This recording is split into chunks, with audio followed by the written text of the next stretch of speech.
今天非常谢谢各位贵宾以及媒体朋友莅临。先向大家介绍今天在场的贵宾。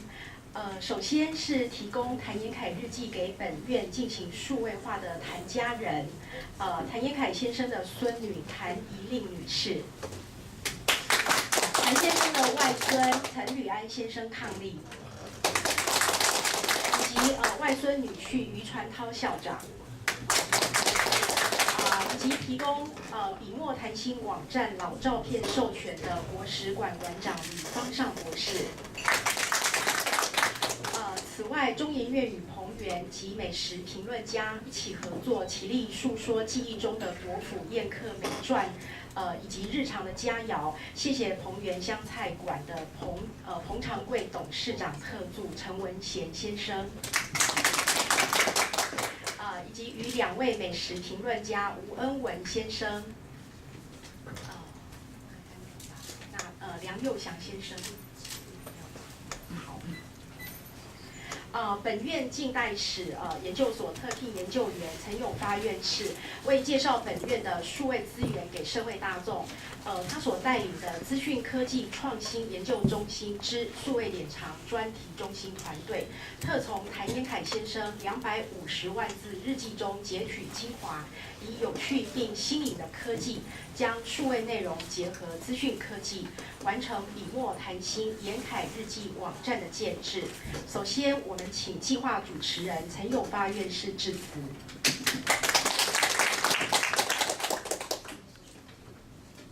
谭先生的家属还有这个校长跟院长还有这个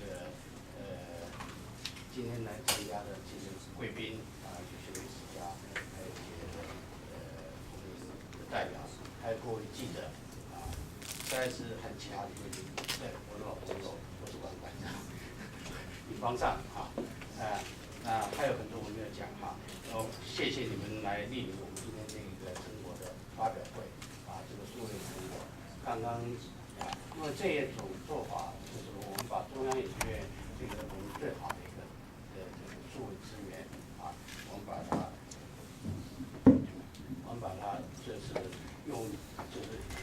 最新的技术把它制作出来这样好的一个网站，大概是也是一个创举就是欢迎大家在下上面给大家做一个介绍那首先我们最开始讲这个中央研究院是在1928年1月我们正式成立，当然稍微还早一点，可是1928年的2月，谭先生就是国府主席，国民政府主席。国民政府主席，我们现在大家也不知道他这个是什么职位，就讲白了就是国家元首就是国家元首。当然，这个中央研究院可以说是在他任内，就是正式展开很多的一些呢。那中央研究院当时建立所施的，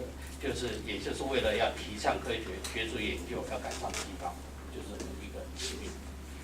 所以中央研究院这个的成立，再就是说，也可以说代表就是说，谭先生担任国家元首以后，第一件事做的一件很大的一件攻击那中央研究院这个成立了以后，又成立了各个所，也就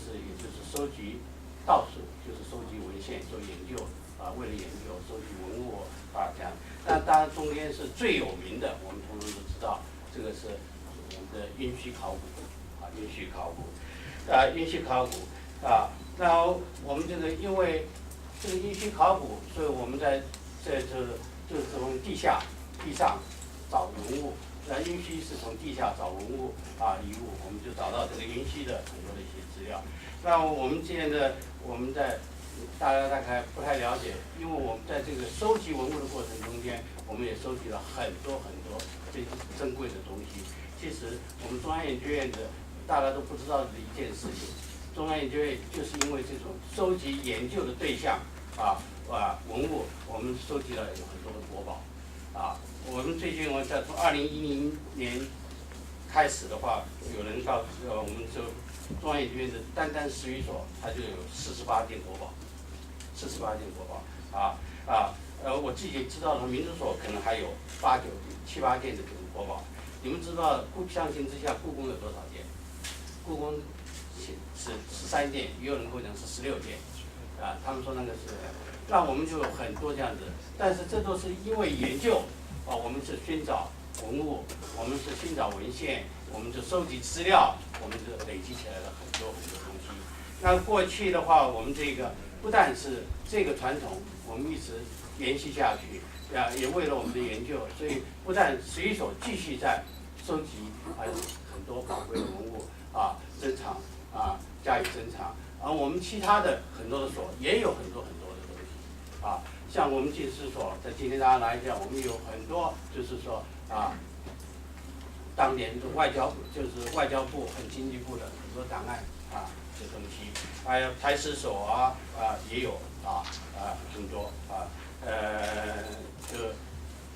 其实像语言所，我们也有很多就是早期的歌仔戏的戏册，这个研究语言这样子另外像我们的 GI 就是人文社中心他们的轰炸地图我们有很多的地图，我们有日据时代美军的轰炸台湾地图，很多这个照片，我们也有很多就是1950年以后我们在中国大陆的 YouTube 飞机的地图有一大堆，但我们这有很多很多，那我们过去就是说这样子都是一个很不容易收集出来的一些宝物，我们怎么去保藏？我们就有当时数位化这样子的一个技术。我们就用这个东西，我们是个典藏，把这些东西典藏，把它用最先进的技术，把它图像、图片那我们做了很多，我们过去我们差不多做了10几年了，我们为了这个，我们收集了大概做了有100多万个图像，所以每一个图像就是说是高解析度很多的，所以每一件文物、每一件这个资料、真切资料，我们都可以以最保持原始味道的地方来，就是外界就是提供，这是我们过去但是这100多万文件，但是我们相对过去中央研究院，我们大概只有100多个网站，这些网站但是问题是说，好像就是说，因为要对专家来学者来讲的话，这些网站他们很容易去接触理解，可是对我们的中央研就是非专家或一般社会大众或其他的不是学者，他们就很难。所以我们在2年前，我们就成立了一个中央研究院的数位资源网，这个，那我们这个是一个统一的一个入口网站。我们希望今天这个我们的网站可以让外界的人能够搜寻、了解知道我们这些中央研究院过去所收藏的这些东西是有多少的宝贵那我们现在就是也为了这个，我们就要改善我们就做了一个就是说让这个中央研究院数位资源网能够让大家能够理解多用，而且我们也可以就是说告诉大家，我们利用这些我们的收藏，我们可以做出什么样的一些成果等一下呢可以看到，我们就来报告，就提供给大家看这样这个那就是大家就问了一个问题，就是说我们为什么会在中央研究院100多个资料库，我们就是特别挑选了谭延闿先生的日记做这个第一个我们做出来一个特别的专题网站我想一定会问这样的问题。我想这个问题原因有很多各式各样的原因，但是我重点我自己来讲，因为我自己是学历史的，是近代史的我总是觉得我们的社会大众，我们的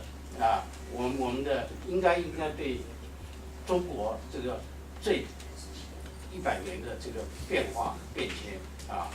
因为这100-200年中间100多年，中国是经历一个非常非常的一个全面的一个变化，而且我们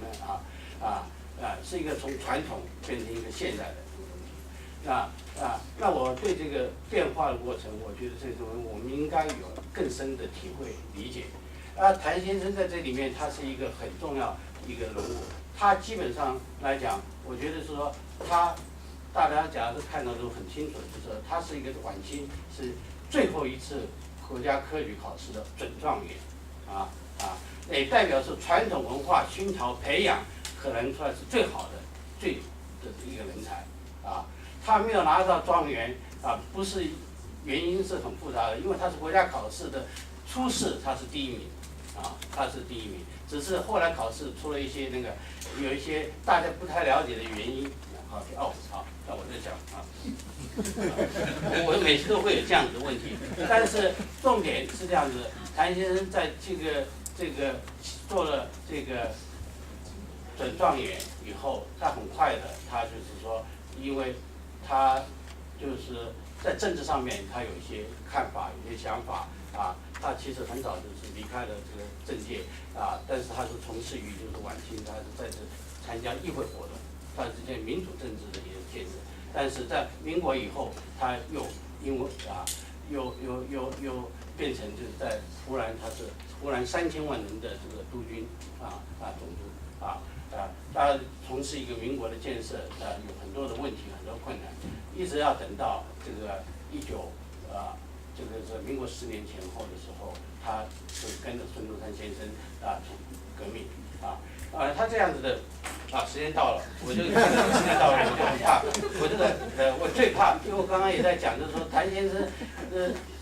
我们在跟那个陈院长讲的时候，我们在讲说这个事情就是演讲这个是我们这个是晚清的才有习惯，但我一直没有学会这个东西但是不管怎么样，我就觉得谭先生很重要。但谭先生日记里面所反映出来的，是吧？有很多很丰富、很好的一个材料。等一下我们大家会有一些介绍去看。但是在讲完这样子的事情，我要再讲一句话，我就要做几个宣布这3个事情是很简单的事情。第一个事情就是这个日记，我们不是原来是草书是现在的这个就非常漂亮的草书书写的我们今天说实在话，你学界的大概也看不懂了，但是我们好不容易我们把它通通就是变成繁体字。那这个整个日记又有这么多的这个好的内容，很重要的一个东西，所以我们讲就是说，经过家属的这个同意，我们大概基本上我们会在近期1年多钟，1年2年多钟，我们要全部出版。年轻出版社已经同意就出版繁体字的这个全部要出版而且我们既然电子版其实我们今天这个网站大家等一下看一下，这个内容也非常好。我们还没有跟年轻谈这个问题，我们也希望能够变成一个电子版，可以流传到各个地方，在华语的世界之上。第二个我要讲说，我们这个会开完了以后，因为有这样子的多的东西，我们希望在1年以后，或者我们要开一个会，我们题目就叫做学术会议，叫做从谭延闿的日记看转型期的中国诗人我们要看这个这个做这样的讨论第3个我就稍微就是应该只是做一个简单的一个为我们自己的数位资源网做一个展示中心做一个广告。我们马上我们每年我们在这里做一些展览，这些展览今年就是台史所会做一个展览，叫做流转年华台湾女性档案100年特展这个大概是半年到1年会1年。提这个东西这是做广告，但是我也告诉大家，在谭延闿日记里面有好多关于妇女史关于家庭生活的很好很精彩而且很温馨的一些材料，而且也看到它的变化。OK 好所以这个东西我也欢迎大家就是说来看，就是利用，这是我刚开始的。那最后我还是就是那我就停到这里谢